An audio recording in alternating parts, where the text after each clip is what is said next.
Ola a todos. Algúnha vez temos reflexionado en Alalá sobre o moito que cambiou o perfil dos gaiteiros e dos músicos en xeral. Esta noite queremos achegarnos ás novas xeracións, a vida, o concepto que teñen eles da música, as súas ambicións, e ímolo facer a través dunha parella, dun dos dúos máis populares da música do momento. Chámanse Daniel Bellón e Diego Maceiras. Son novos, son dos auténticos cracks, como músicos, como compositores e como mestres. E ademais séntense libres para facer a música que eles queren facer, en a que hai espacio para as melodías tradicionais, para os sons máis contemporáneos e tamén para ritmos chegados de todo o mundo. Dani Bellón e Diego Maceiras son tamén dous dos músicos máis internacionais e máis recoñecidos aquí en Galicia, ainda que eles recoñecen que para iso antes tiveron que viaxar polo mundo. Son novos, xa vos lo decía, teñen 26 anos, pero levan máis de 20 tocando, formándose, soñando coa música. Así que se eu fora un de vos, esta noite quedaba aquí connosco cos da Alalá, en Fene, para ver a Dani Bellón e a Diego Maceiras, porque son dous fenómenos. Estrelas? Non, para nada. Nin nos sentimos, nin queremos sentirnos. Nós facemos un traballo como outro calquera, cada un fai o seu e nós temos este grupo, temos a escola de música, é o noso chollo, disfrutamos do noso chollo, e encima nos aplauden, pois maravilloso. Non nos gusta poñer fronteiras. Nós non nos pechamos, non poñemos unha barreira nin na tradicional, nin no folk, nin porque non o jazz, porque non outras novas músicas de outro corte.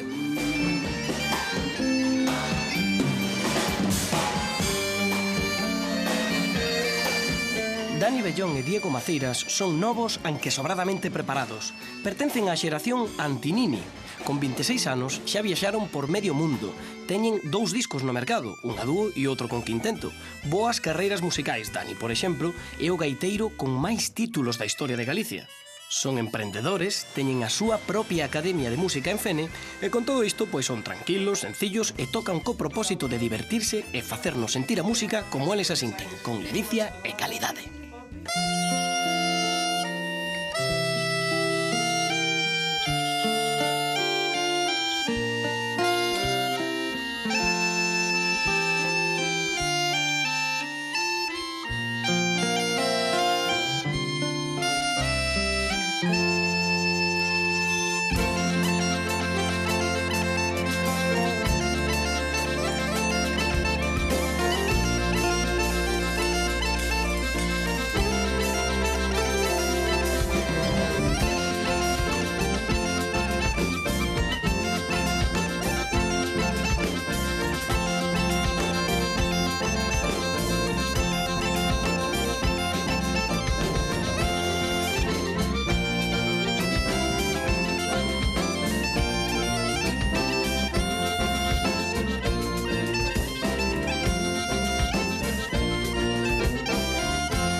Eres o gaiteiro máis premiado da historia.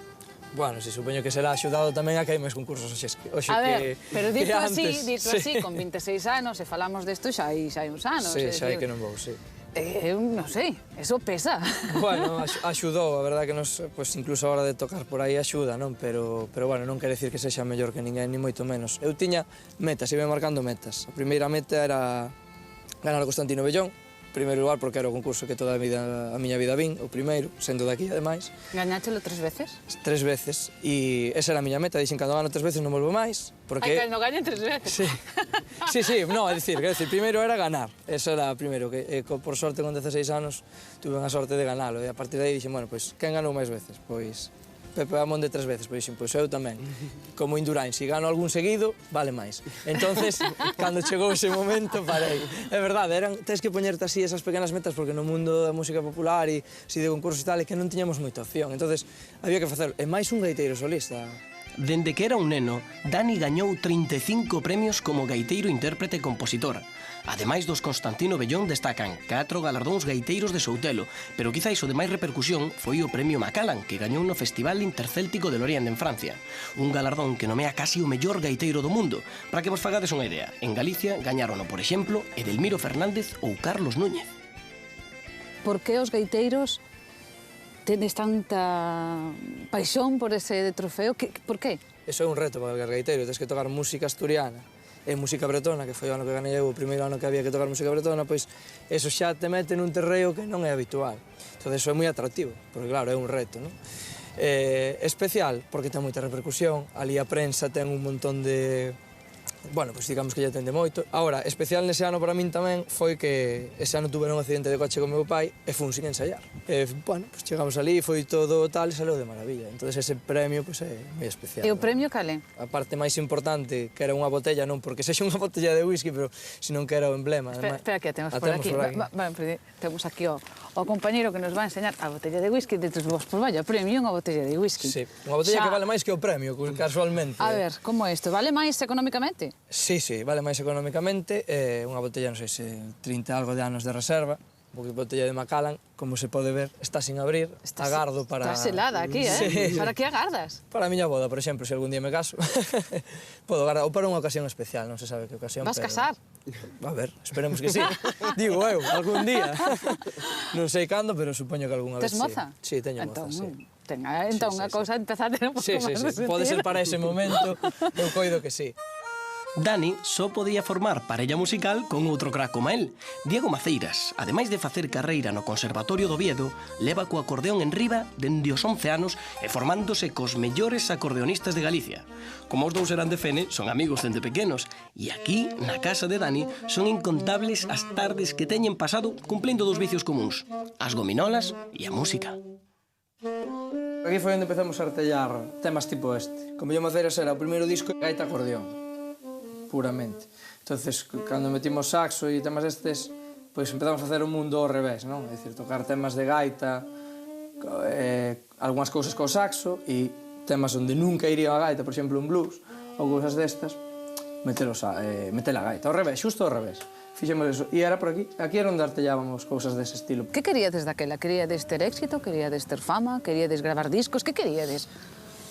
Non, fama, eu creo que non a queremos ter nin hoxe, nin mañá, nin nada. O único que queremos é facer as cousas ben e que nos escoite como calquera outra cousa, como que é carpinteiro, lle recoñecen o seu traballo nos na música e nada máis. Aquí gravamos. Sí, a nosa maqueta. Tínhamos aquí o ordenador, un ordenador humilde e ensaiábamos... Nada, me acordo que tiñamos un pé de micro, sin soporte, unha pinza no tornillo, así. Gravamos primeiro, se me equivoco, o acordeón e despois as gaitas por riba, a gaita. Saleu este CD, que tamén lle fixemos noso o deseño. A que non soa tan mala maqueta que fixeron eles mesmos? Pois iso mesmo debeu pensar o produtor que a escoitou, porque non pasara un ano e a maqueta transformouse no primeiro disco a dúo. E se a primeira actuación que fixeron xuntos foi nunha romería en Fene, a terceira xa foi en París. O éxito foi inmediato e comezaron a viaxar por todo o mundo. Estados Unidos, Bélxica, Francia, Polonia. Non cumpliran os 25 e xa levaran a súa fusión galega por medio planeta. E todo dende aquela primeira maqueta. Hoxe si vos saludamos desde Moscú.